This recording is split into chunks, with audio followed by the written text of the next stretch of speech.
आखिरकार यूक्रेन को बांटा। पूर्वी यूक्रेन के डोनेस्क और लुंगस को अलग देश की मान्यता। पुतिन पर यूरोपीय संघ और अमेरिकी दबाव पे असर। वैश्विक मंच पर पुतिन के फैसले की निंदा।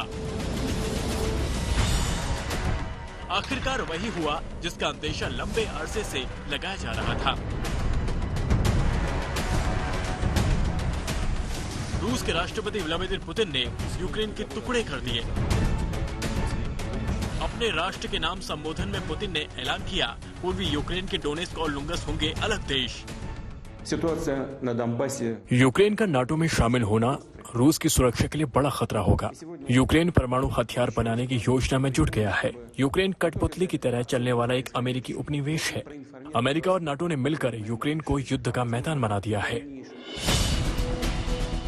रूसी राष्ट्रपति ने अपने इस फैसले का ठीकरा अमेरिका और नाटो पर फोड़ा। पुतिन यूक्रेन के नाटो समूह में शामिल होने को रूस के लिए खतरा मान रहे हैं। उनके मुताबिक यूक्रेन परमाणु हथियार बनाने की भी योजना बना रहा है, जिससे रूस के लिए खतरा बढ़ रहा है। और इन्हीं परिस्थितियों ने उन्हें डोनेस्क और लुंगस यूक्रेन से स्वतंत्र घोषित करने पर विवश किया। यूक्रेन अपने आप में सक्षम नहीं है, इसलिए अमेरिका जैसे अन्य देशों पर निर्भर रहता है। यूक्रेन में अमेरिकी दूतावास वहां बहुत कुछ कंट्रोल कर रहा है। पिछले कुछ महीनों में यूक्रेन के पास पश्चिमी हथियारों का बड़ा स्टॉक भर गया है। रूसी राष्ट्रपति के फैसले की खबर मिलते ही वैश्विक मंच पर हलचल बढ़ गई। अमेरिकी राष्ट्रपति जो बाइडेन ने फौरन फ्रांसीसी राष्ट्रपति इमैनुएल मैक्रोन और जर्मनी चांसलर स्कोल्ज से फोन पर बात की। व्हाइट हाउस ने बाइडेन की बातचीत की जानकारी भी दी।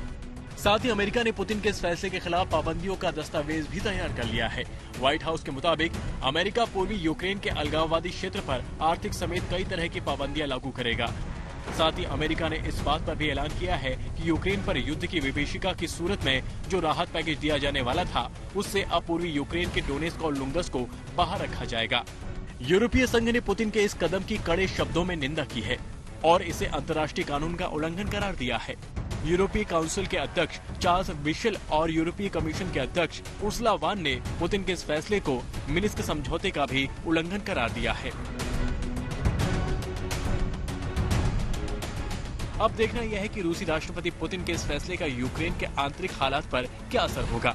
साथ ही दुनिया की नजरें इस बात पर टिकी हुई हैं। पुतिन के इस फैसले के बाद क्या यूक्रेन पर युद्ध भी थोपेंगे? इसके लिए रूस ने लंबे अरसे से जल थल नभ में घेराबंदी कर रखी है। आज तक ब्यूरो।